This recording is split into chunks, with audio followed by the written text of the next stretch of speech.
Hey, YouTube, Brando here.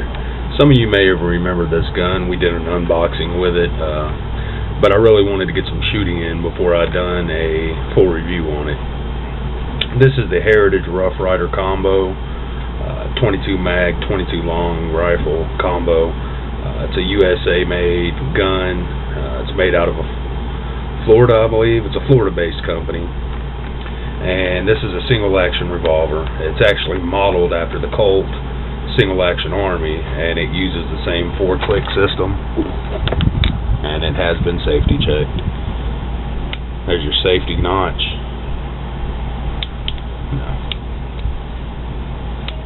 Safety notch. There's your reload notch. And then your third and fourth are real close together, and both of those will actually fire the gun. If it's in the third notch, it'll still fire, so be careful for that. It also comes with a mechanical safety right here. So it uses the same 4-click system that the single-action Army revolver used, which was a really good gun for its day, you know.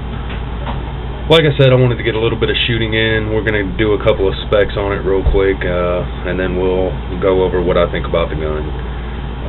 This is chambered in 22 long. You get this cylinder for 22 long rifle, and then this is the cylinder for 22 mag, and it is marked Magnum on it somewhere.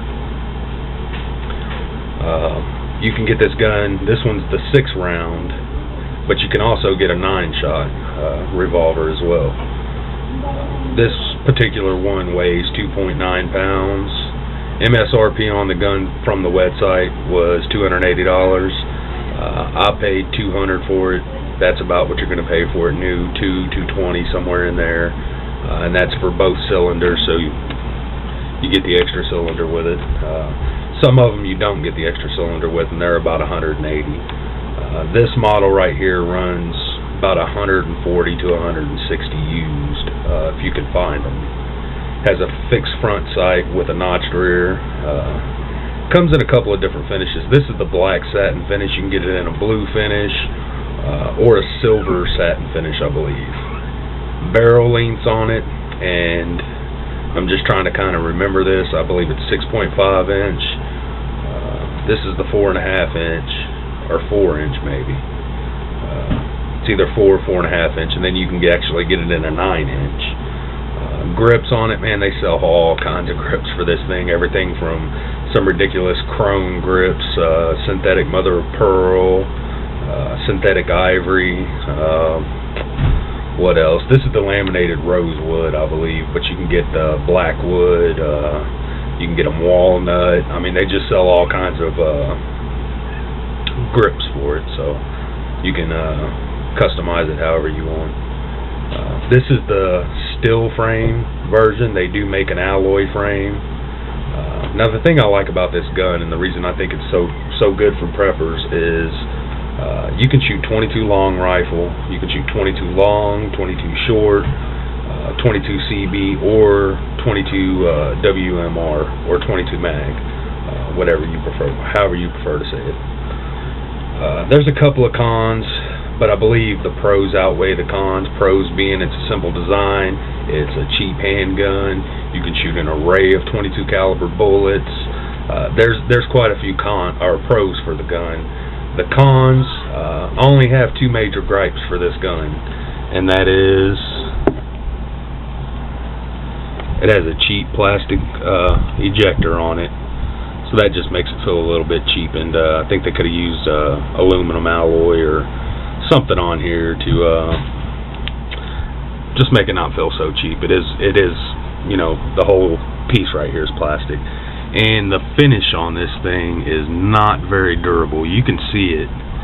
I've only ran probably 100 rounds through this thing so far.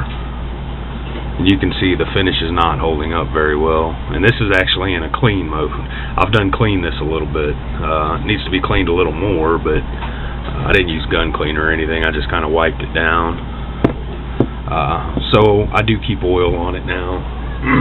A real thin layer of oil on it will, you know, help. It'll help with that, but if you hit anything hard with it, it's gonna scratch. I've done scratched it a few times actually. And I haven't played with it that much. I've just shot it a couple times, but just, you know, setting it on the table at the range. It's got a couple marks on it. I actually hit the extra cylinder against the barrel one time, and it left a pretty good gouge in the finish. So finish is really cheap. You may want to refinish it yourself.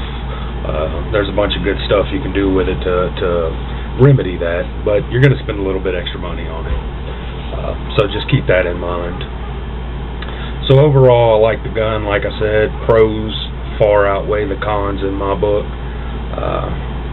And this gun's good for quite a few different things, you know, whether it be just personal protection against snakes, you want to, you know, use some shot rounds in it like those, or personal defense. 22 Magnum's nothing to laugh at. You may just say, well, that's just a 22, but it's a 22 traveling at a high velocity. It's going to hurt like hell when it hits. So,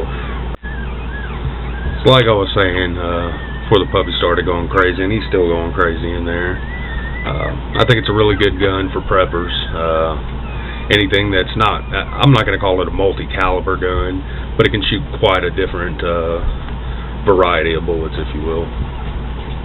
So we're going to give it like, we'll say 7 out of 10 stars, just because I think they could have beefed up the finish a little bit. But for the price, I think it's well worth it. It could be a good truck gun, good land gun when you're out on your property, come across snakes, anything like that.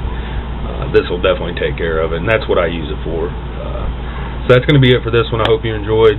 Thanks for watching, YouTube.